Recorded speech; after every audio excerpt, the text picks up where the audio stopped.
അപ്പോൾ നിങ്ങളെക്കുറിച്ച് കൂടുതൽ മനസ്സിലാക്കാനാണ് ഞാൻ യഥാർത്ഥത്തിൽ ഇവിടെ വന്നതും. നിങ്ങൾക്കിപ്പോൾ എന്തൊക്കെയാണ്, ഏതെല്ലാം നിലവാരത്തിൽ എത്തിയിട്ടുണ്ട്, എന്തൊക്കെയാണ് നിങ്ങളുടെ സ്ഥാനങ്ങൾ, സമൂഹത്തിൽ നിങ്ങൾക്കുള്ള സ്ഥാനമാനങ്ങൾ എന്തൊക്കെയാണ് എന്നൊക്കെ മനസ്സിലാക്കാം എന്ന നിലയ്ക്കാണ് ഞാൻ വന്നത്. അതിനൊന്നും സമയം കിട്ടിയിട്ടില്ല. പക്ഷെ ഒരു കാര്യമുണ്ട്, ഈ ഭാഗത്തെ എല്ലാ കുട്ടികളെയും എനിക്ക് നന്നായിട്ട് തിരിച്ചറിയാം.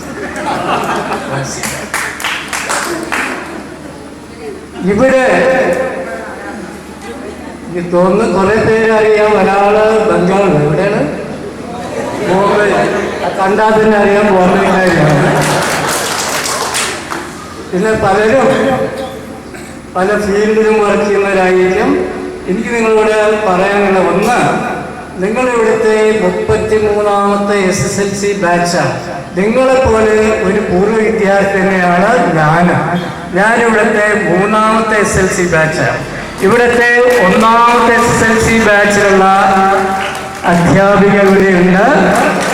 Safiya teacher, doctor A. Muhammad, Safiya teacher, doctor Sathyanathan, ഇവരൊക്കെ ഇവിടെ 1ാമത്തെ ബാച്ചിലായിരുന്നു.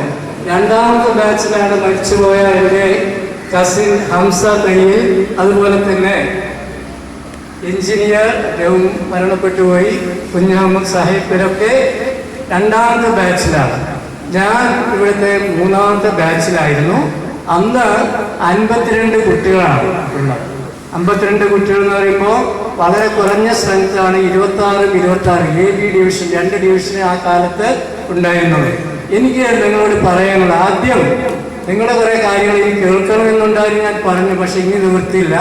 എന്നാലും നിങ്ങളെ കാണുമ്പോൾ എനിക്കൊരു കാര്യം മനസ്സിലാവുന്നുണ്ട്, നിങ്ങളെല്ലാവരും വളരെ സന്തോഷവാന്മാരാണ് എന്നുള്ള യാതൊരു സംശയമില്ല. പിന്നെ ഇങ്ങനെ ഒരു സംഗമം നിങ്ങൾ നടത്തിയ ഇത് അത്ര എളുപ്പമുള്ള കാര്യമൊന്നുമല്ല.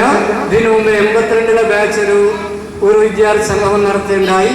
ആ സംഗമത്തിൽ എനിക്ക് തോന്നുന്നത് 130-140 കുട്ടികൾ പങ്കെടുത്തിരുന്നു. അതിനുശേഷം വന്ന ഒരു ബാച്ച് ആവുമ്പോൾ കുറച്ചുകൂടെ പ്രാതിനിധ്യം ഉണ്ടാവാമായിരുന്നു എന്ന് തോന്നുന്നു എനിക്ക്.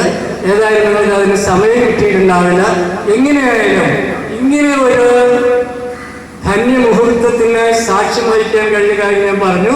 അതോടൊപ്പം തന്നെ ഇതിൻ്റെ സംഘാടകരെയാണ് മുക്തകണ്ഠം പ്രശംസിക്കുകയാണ്.